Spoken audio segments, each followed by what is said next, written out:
Sagan suggested that NASA turn Voyager 2's cameras around and point them back toward Earth and take one last picture from the very edge of the solar system. That's the picture. It became known as the pale blue dot. And later, Sagan wrote, "That's here. That's home. That's us. Everyone you love, everyone you know, everyone you've ever heard of on that pale blue dot. All the joy and the suffering, all the religions and the ideologies, all the economic doctrines, every king and peasant, young couple, mother and father and child, every inventor and explorer, every saint and every sinner on a mote of dust suspended on a sunbeam." It's a very small stage in a very cosmic arena. So, he wrote, all of our posturings, all of our self-importance, all of our delusions, look at that little dot. This dot, it is it for us. There's nowhere else in the foreseeable future that we can go. We may be able to visit somewhere, but we will not be able to settle somewhere, like it or not. This is where we make our stand on that pale blue dot, which, he continued, highlights the folly of our human conceits. And it underscores our responsibility to deal more kindly with one another. Well, to be oneness people, that's an important word, the folly of our conceit. Because that's what two-ness is. It's conceit. It tells us that we are the righteous and the good, and they are the destroyers of the righteous and the good. Conceit tells us that we have the right truth, clearly they do not, and we are so confident that we have it that we can feel good about humiliating them, about debasing their dignity, about undercutting their standing in the community. If you missed the last lesson, you can have a listen online. It's conceit to approach the other as the other, telling ourselves as we do that our little heads on our little corner of this tiny little mote of dust suspended on a sunbeam, well, surely, yes, we've got the whole story and we've got it right. And they clearly do not. So I hope since the last lesson, the last lesson I did, you've been watching for those ingrained patterns of diminishing the dignity of those that we think of as the other. If you missed that lesson, you can catch up online. And by the way, did Heather do a fantastic job last week or what, huh? Well done, sister. Well, today I want to begin with a well-known quote of Viktor Frankl. Between stimulus and response, there is a space, and in that space is our power to choose our response. And in our response lies our growth and our freedom. Now, that quote has become well known, partly because of its intrinsic truth, but also because the author was describing his experience in Auschwitz. Between stimulus and response, there is a space. And in that space is the power to choose our response. Now, if ever there was a place to practice two-ness, Auschwitz would be the place. If ever there was going to be an us and a them, that would be the time, that would be the place. But the bigger picture, that pale blue dot, we are in this together. We are more one than two. We are more like another than we are different from one another. And when somebody loses their way as badly as the Nazis lost their way, there is a strong temptation to ignore the foundational truth of oneness. But if all we do when somebody else loses their way is to lose our own way, reacting to them losing theirs, then there's going to be nobody left in the system to invite change. And oneness people invite change. Oneness people change the situation, change the equation, change the expectations, and become catalysts for a new way of being to emerge. But to do that, oneness people have to avoid an all too common trap. And that is the trap of letting our first reactions be our reaction. Letting our first reaction decide what we're going to do. Letting our first reaction decide what we're going to say. Letting our first reaction decide who we're going to be. Oneness people access that gap between stimulus and response. And we do it by asking ourselves an important question. As soon as we catch ourselves falling into some familiar reaction, maybe it's frustration, or maybe it's anger, or maybe it's anxiety, as soon as we see ourselves doing something and can say to ourselves, hey, I've thought these thoughts before, or hey, I've had these feelings before, which, by the way, is a whole lot easier to do, to notice when we're having a pattern kick in, when we've been steady in our meditative practices. Keep that in mind. As soon as we catch ourselves falling into some familiar reaction, oneness people ask themselves, we ask ourselves, what am I missing here? What am I missing here? What am I not seeing? What am I not seeing? Now, that's a tough question to ask because we don't do it. That's not what we do. We always feel confident that our thoughts are our thoughts, that they are the one and true truth. But it's also tough because, by definition, we tend to miss whatever it is that we're missing. So, how can we see what we don't see? Well, that's our focus this morning. How can we see what we don't see? And a good start is to have a roadmap.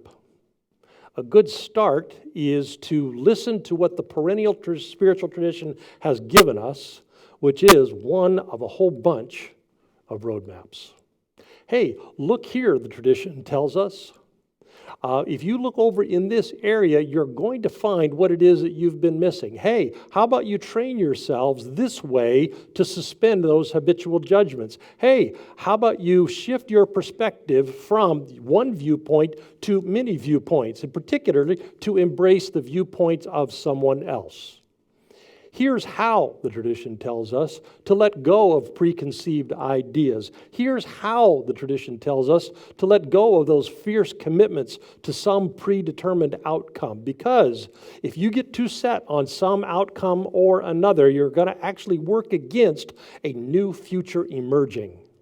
You're going to be working against new possibilities unfolding. And oneness people are all about new possibilities and newly emerging futures. So first, the tradition teaches us to ask that critical question when we find ourselves getting all reactionary. What am I missing?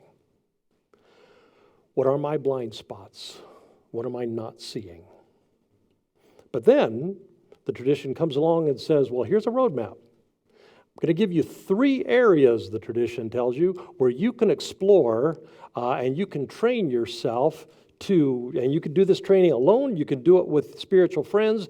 This is going to help you see whatever it is that you're missing. Look for, the tradition teaches us, look for 3 pre-recorded loops that play in your head, unbidden, unasked for. They just show up and start playing.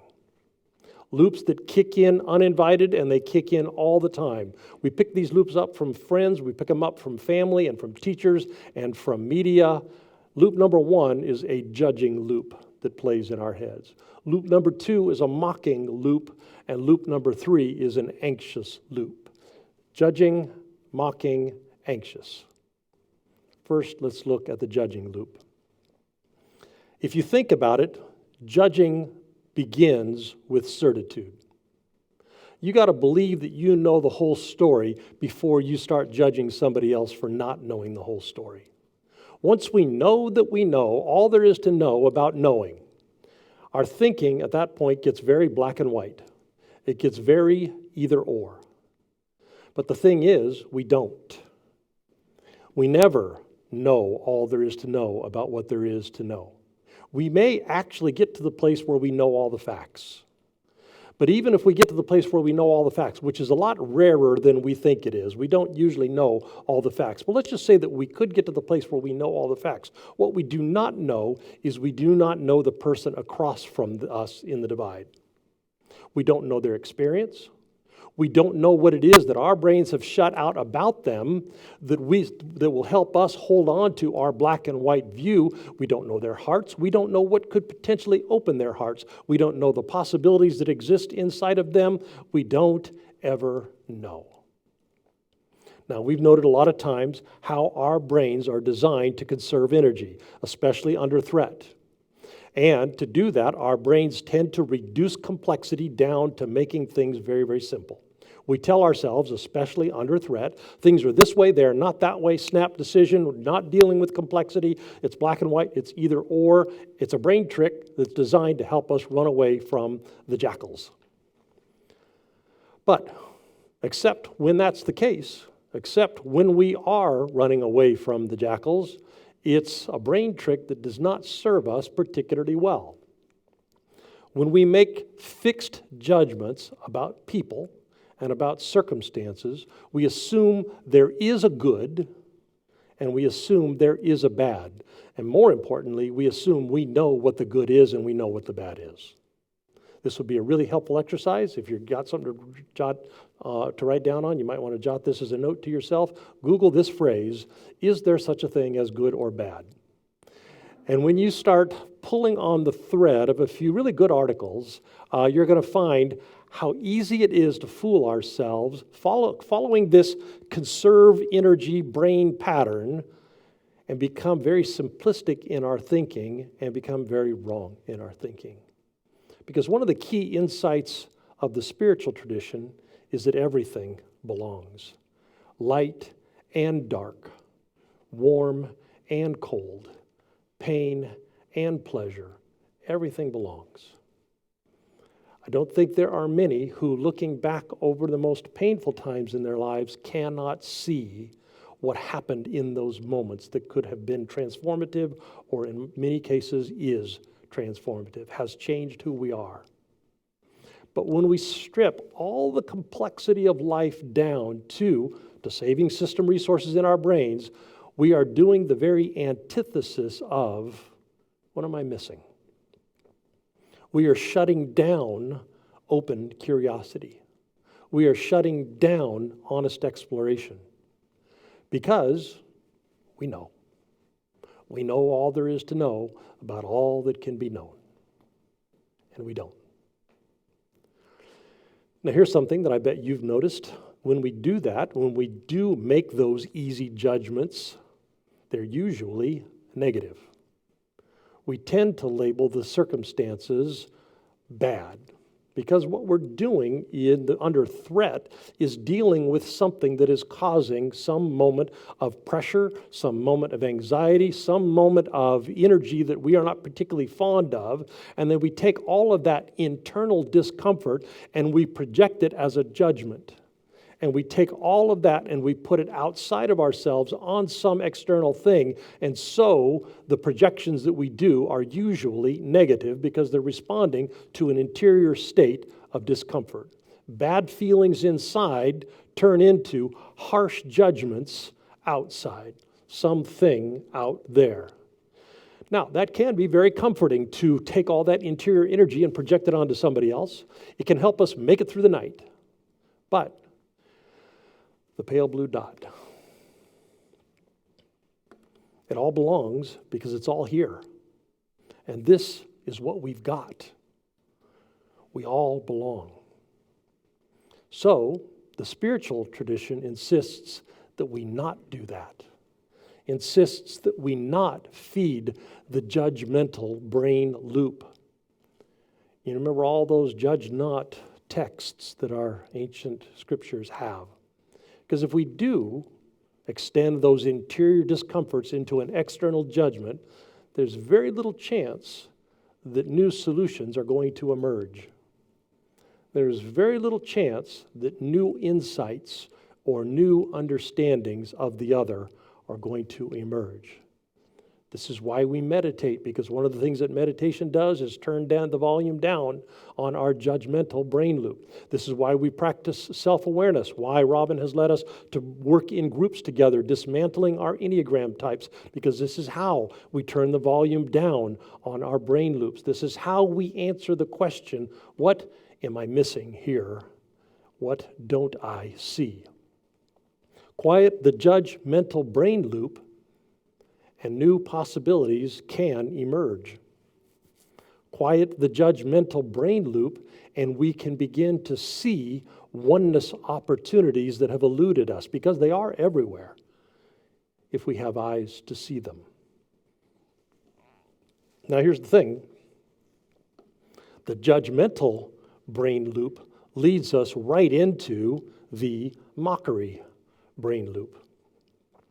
Once we know that we have the one and true truth about all things, once we know that the world really is simplified, streamlined, down to black and white, either or, the next loop that plays in our head, those idiots, those fools, those half-wits, those buffoons, those people, they're only interested in themselves. Those people, they're liars. You can't trust them. Those people, whatever worst motive comes to mind, they're nitwits, jackasses, dumbasses. When I was young, all the cool kids were breaking with social convention. We thought manners were silly.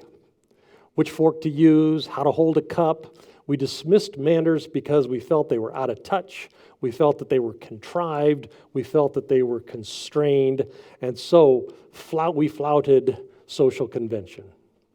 Well, that's not cool anymore. It's more just the way things are now. We've done it long enough. But back in the day, mockery was considered bad manners. Even if the thought came into our heads, we were taught not to say it out loud because, manners, social conventions. Now, you've probably also noticed that we don't practice manners much anymore. Mockery is considered a social norm. And you've also noticed that we only tend to mock those on the other side. We only tend to mock people who push up against our own ego strategies. We don't mock those who enforce our ego selves. We only mock those who are challenging us, who are forcing us to rethink some framework in our minds. Because what mockery does is it protects us from having to think differently. It protects us from having to imagine differently. It protects us from having to see things from a different vantage point. What mockery does is protect us from feeling vulnerable. What mockery does is it insulates us from having to think new thoughts about people or about circumstances. What mockery does is it insulates us from tenderheartedness toward those who might be challenging our own ego strategies. So we mock. Now, maybe it doesn't come out of our mouths. Maybe we've got some vestige of manners, and maybe we don't say the words out loud. But we mock so that we can frame the world in our minds into winners and losers, and in the process make sure that we are on the side of the winners. Mockery shuts down opposing viewpoints. Mockery shuts down new ideas. When we belittle those whose thinking challenges our own, it hardens our hearts. It builds our resistance into a stone-hard, closed mind. Protects us. Because having to rethink some of the most fundamental things in our lives, that makes us feel vulnerable. It protects us by conserving brain resources so we can just make it black and white, simple, easy, this way, that way. It protects us, but it also shuts down openness in the process. So the tradition invites us to go explore when the judging loop plays in our heads. Go explore when the mocking loop starts to play in our heads, to look for them and to notice them. And when we do, to turn the volume down on them. And third, the anxious loop. Anxiety drives most of the toxic human behaviors that we all experience. We've been doing this self-awareness practice together for a long time, and as we have, we've been accumulating some of the underlying patterns that show up. You can check them out. You can go to our website, find the self-awareness page, and then go down to that document. It's called Sample Patterns. Almost all of the stories that we tell ourselves, all of the stories that drive our afflictive emotions begin with anxiety. A quick read through that sample pattern sheet, you start to see it. Oh yes, anxiety. Oh yeah, that's what's driving all this. Oh yes, I see it, anxiety. But for today, I'd like to focus on just one aspect of the anxiety loop that plays in our heads.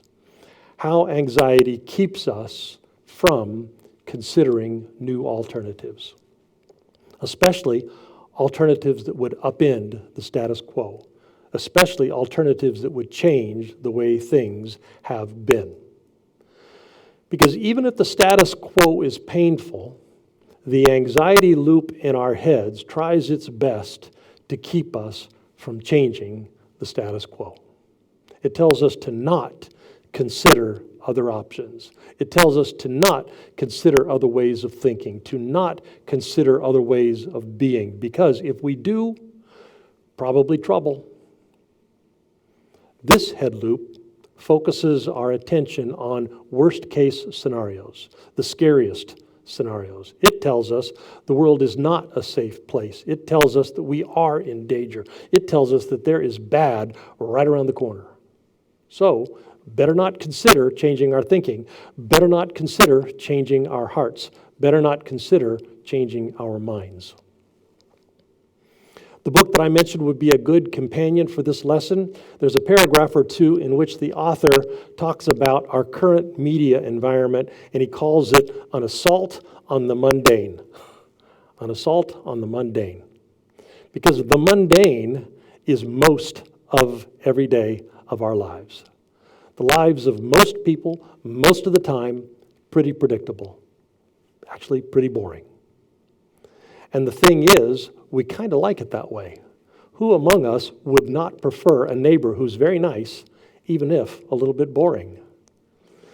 The problem is, nice but boring, which is so much of human life, does not sell ads.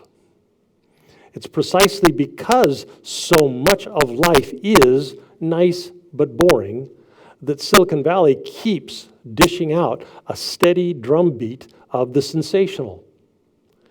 The scary thing that might happen, the scary thing that did happen, the scary thing that isn't even scary, but here's a scary headline so that you'll keep reading.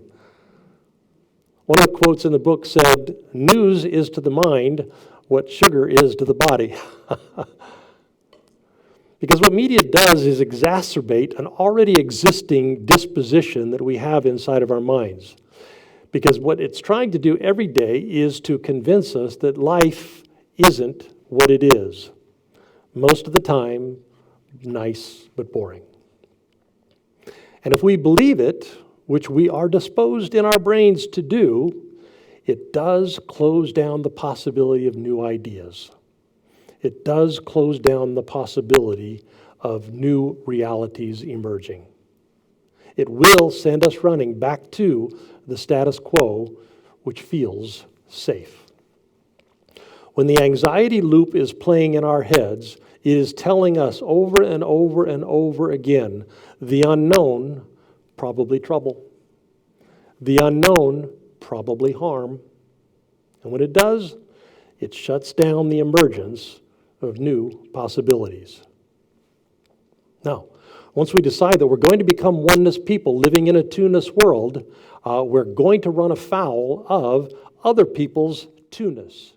And that is going to have our egos regularly bumping into assaults of one kind or another. We will experience failures. We will be rejected. We will be ignored. We will be kicked out. We will be shunned because we are not the only ones caught up in right and wrong, good and bad, smart and dumb, us and them. So, our oneness overtures, especially when we're first starting out, especially when we're unskilled, probably not going to go very well. And what that could do is reinforce the back to the status quo, anxiety, trouble, problem instinct. But here's a twist offered to us by the spiritual tradition. When things do not go well, when we are rejected, when our overtures are dismissed, when we do fail in our efforts to build a oneness world around us, we want that. We want the failures. We want the dismissal. We want the assault that they mount on our ego as selves. We want that. Oh, yeah, sure. Tell me how that works, Doug. All right, well, let me just do that. Here's a quote from Richard Rohr. I have prayed for years for one good humiliation a day, and then I must watch my reaction to it. I have no other way of spotting both my denied shadow self and my idealized persona. If we do not turn the volume down on the anxiety loop in our heads, if we allow it to send us scuttling back to the status quo, it will reduce the possibility of failure. It will. It will reduce the possibility of embarrassment. It will. If we stick with what is much less risky, much less chance that our ego selves are going to be assaulted. But it will also make us feel some bit of control over our lives, and that can be addicting. But even as it's doing all those fine things for us, what it will also be doing is limiting our choices. What it will also be doing is limiting our options, limiting the change that we need to our thinking, limiting the change that we need in our relationships, limiting the change that we need and will stay in place as long as our ego selves continue to be in charge. And in the process of all that change that doesn't happen in us, it will also keep from emerging a whole bunch of oneness possibilities. It will keep us from becoming people creating oneness in a two-ness world. So I'm putting the questions back up now. 3 loops in our heads. They kick in automatically. You don't ask for them. They just show up and start playing. But when they do, they keep us from becoming oneness people. So what do we do about that? Well, very practically, we do what people do. Oneness people turn the volume down. The spiritual tradition says these loops, see them, notice them, and turn them down. When you see them, challenge them. When you notice that you are judging others, when you notice that you are mocking others, even in your own minds, when you notice that your anxiety is keeping you from thinking and acting differently, keeping you from saying the kind word, keeping you from opening the door to a new conversation, keeping you hiding from some kind of a confrontation, keeping you from building bridges, keeping you from having honest and skilled conflict resolution conversations, keeping us even from the self-awareness work that would lead into all that. When that happens and you hear those voices, turn them down. When you hear those loops playing, turn them down.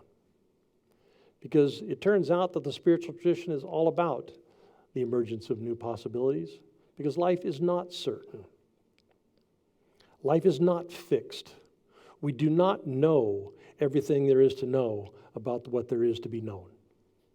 So when we notice ourselves pushing hard to defend some position, there's a very good chance that we do not see the whole picture. There's a very good chance that we do not have the whole heart of the whole person who's on the other side of the divide.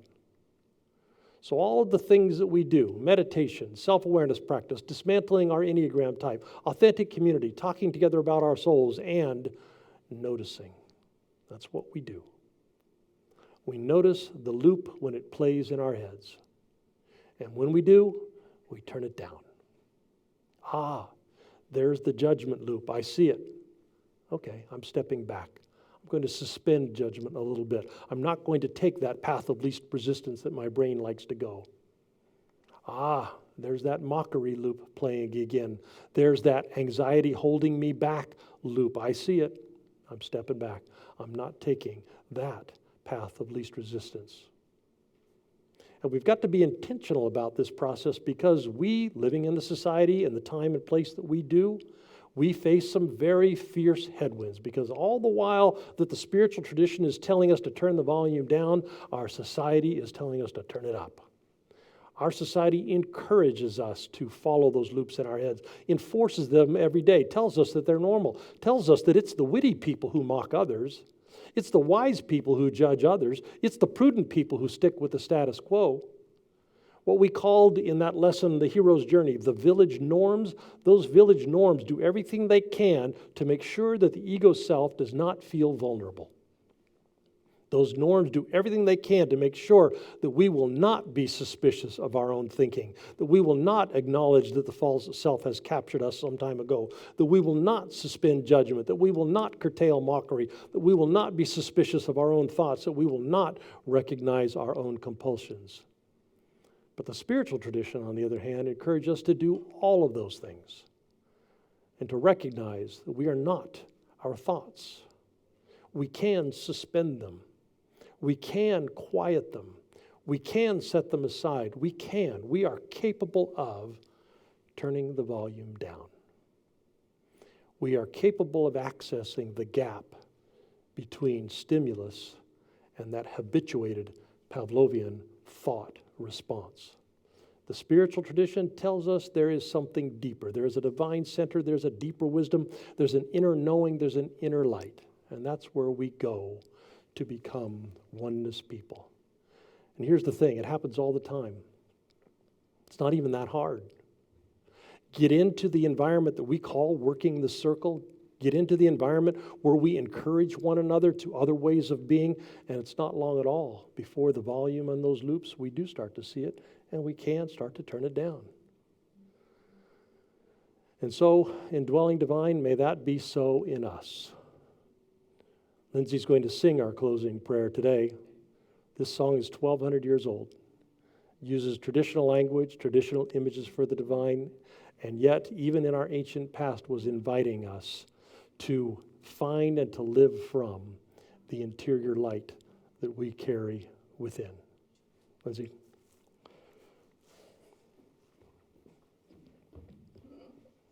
Or talk among yourselves.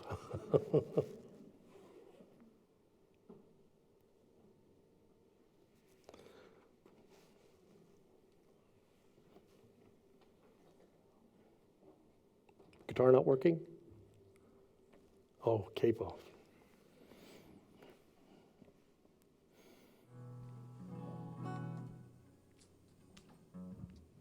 I'm here now.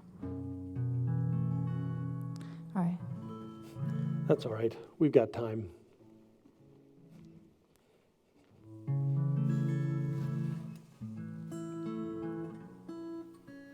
And if any of you feel like you want to sing, I'd love you to join along.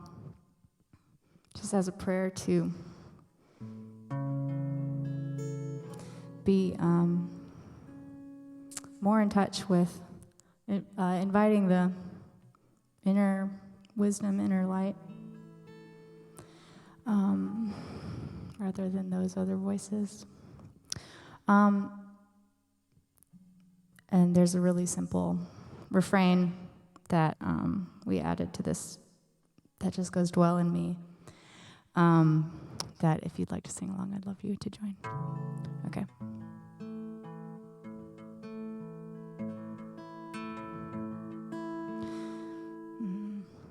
Be thou my vision, O Spirit of God, not be all else to me, save that thou art, thou my best thought, by day or by night, waking or sleeping, thy presence my life. Dwell in me, dwell so richly in me. Dwell in me, dwell so richly in me.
riches I heed not, nor men's empty praise. Thou mine inheritance,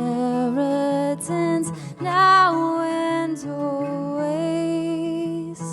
Thou and thou only, first in my heart. Spirit of heaven, my treasure thou art. Dwell in me, dwell so richly in me. Dwell in me, dwell so richly in me. Dwell in me, dwell so richly in me. Dwell in me, dwell so richly in me.